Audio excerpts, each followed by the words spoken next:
This book, this one, entitled We Are Apart, Not Apart, by Rauff Hakeem, took guts and brains to write. It's not usual that an author has both courage and literacy. There are plenty of people with guts, but few of them have knowledge and the ability to write. And there are those who have the knowledge and the ability to write, but lack the courage. Now, Rauff has shown that he has a very rare combination of the two. It is rarer still in a Sri Lankan politician.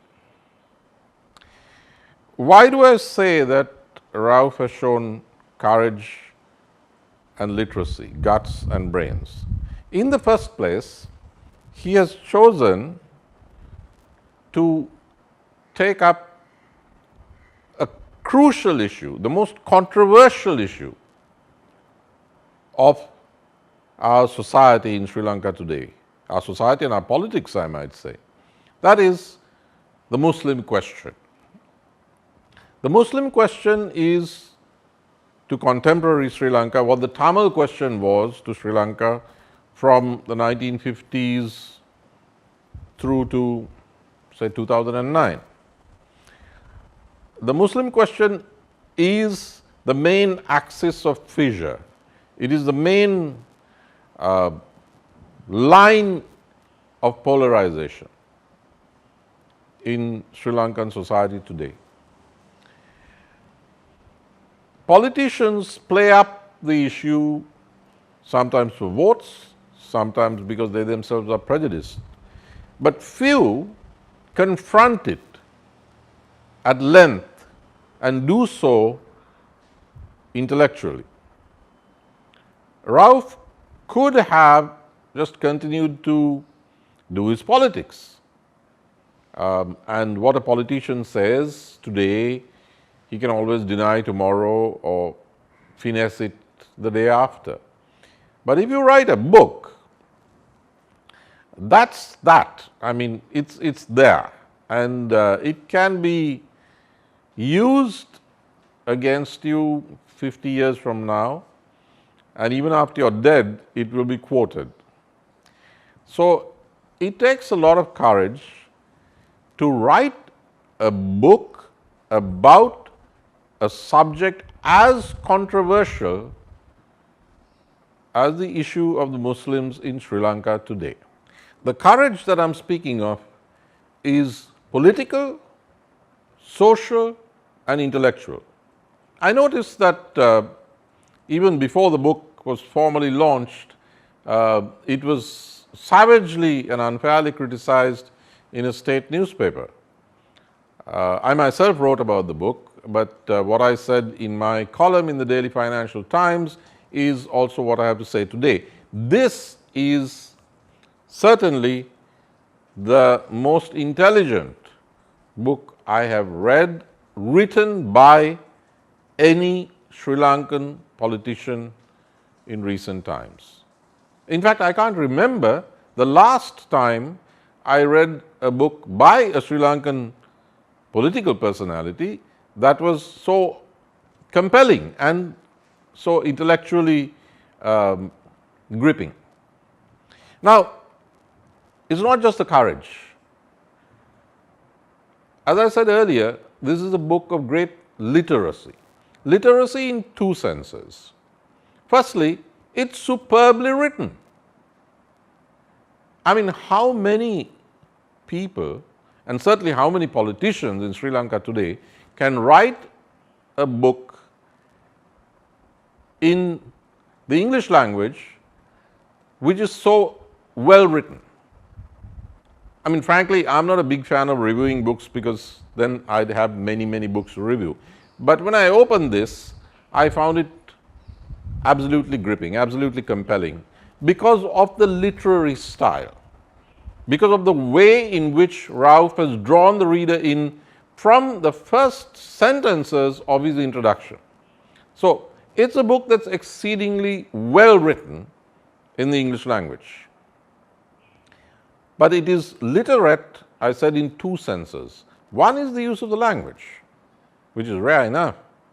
The other is that it is of a high intellectual quality.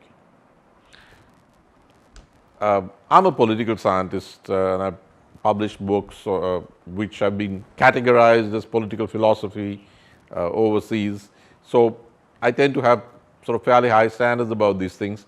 And I can tell you in all honesty,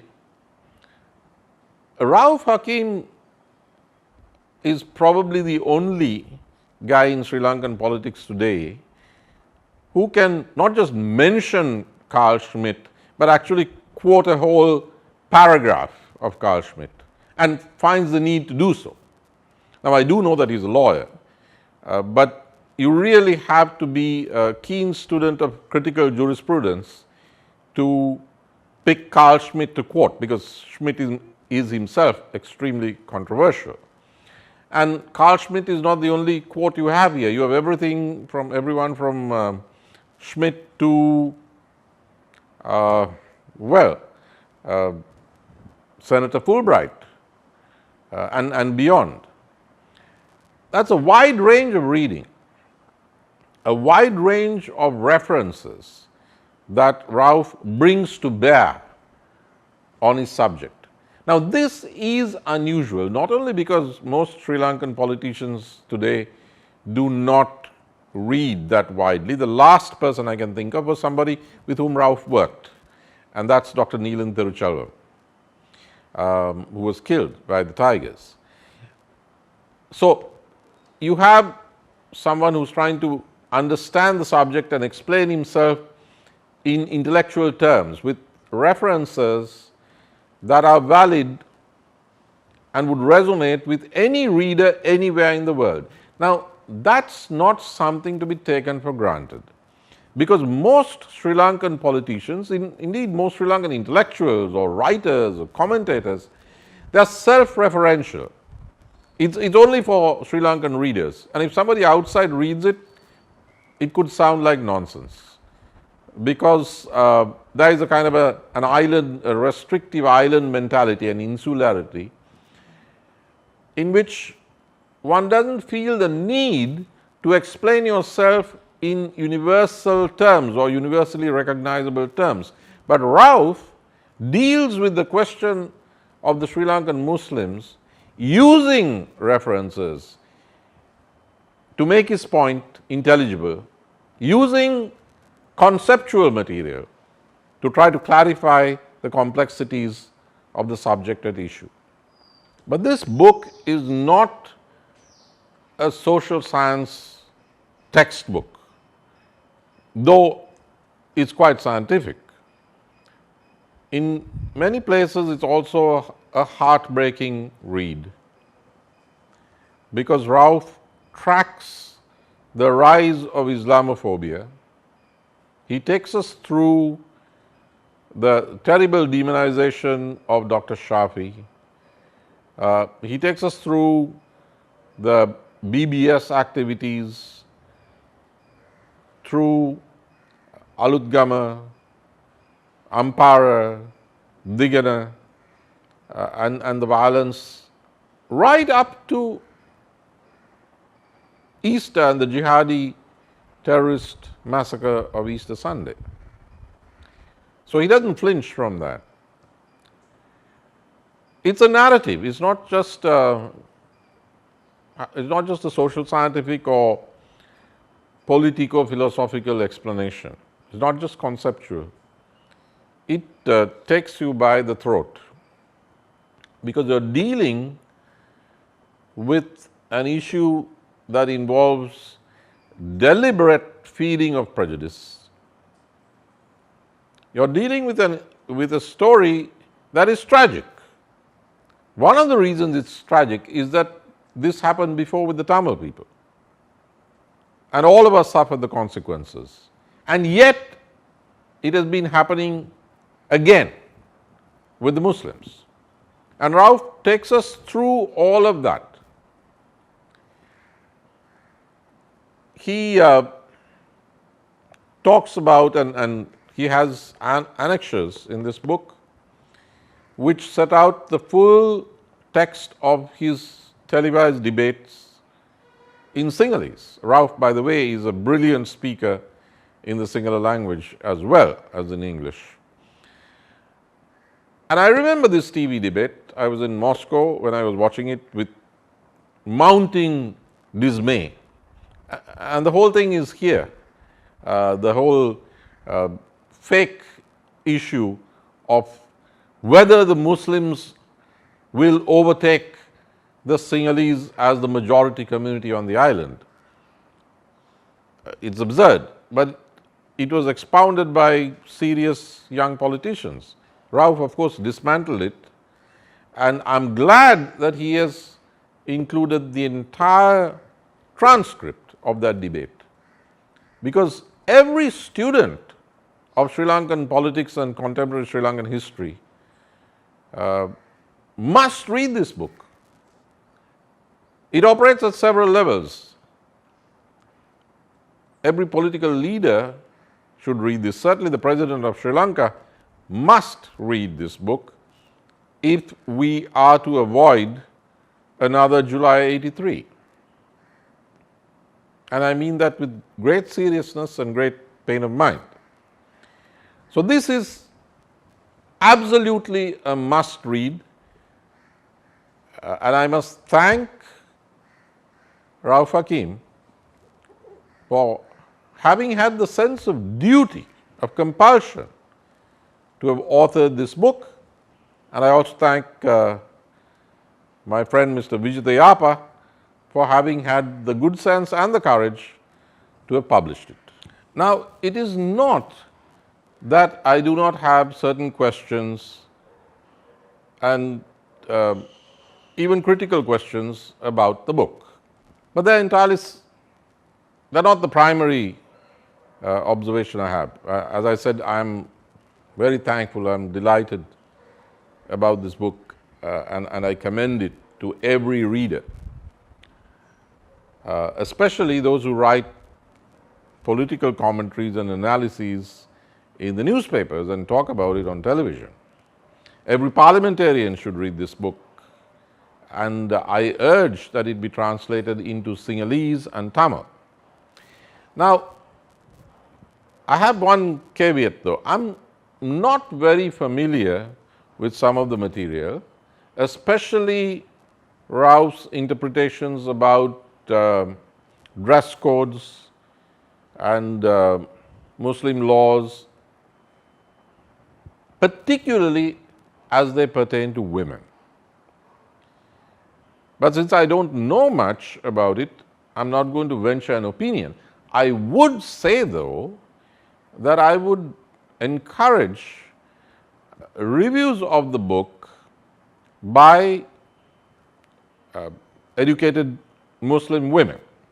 I would like to see what they have to say about the book as a whole and about those sections that pertain to gender relationships and dress codes and the interpretation of the Quran. Now, that's important because I did get a sense that Rauff was perhaps a little too defensive in dealing with that part of the issue. But that's not what the book is mainly about. It is not insignificant because Rauff is trying to explain the Muslim community and Muslim behavior from within to non-Muslims, which is important. This book in that sense is a bridge. He is pulling up and deconstructing many of the myths about Muslims. He is confronting the charges, such as about demographic rates, and he sheds the spotlight on some of the most excruciatingly unfair episodes such as the infamous infertility pills or infertility kotturoti controversy, which arose in Ampara and led to demonstrations, which then triggered the Digana violence. So, Rauff is taking us through all of that, deconstructing, explaining, communicating as he goes. But some aspects I would like to see Muslim voices, perhaps from different ends of the ideological spectrum. I'd like to see, for instance, Professor Qadri Ismail of the University of Minnesota reviewing the book, and as I said, I would like to see members of the Muslim intelligentsia who are women also engaging with the material in this book. But this is not to in any way deny or detract from the enormous value of Rauff Hakeem's book. Thank you.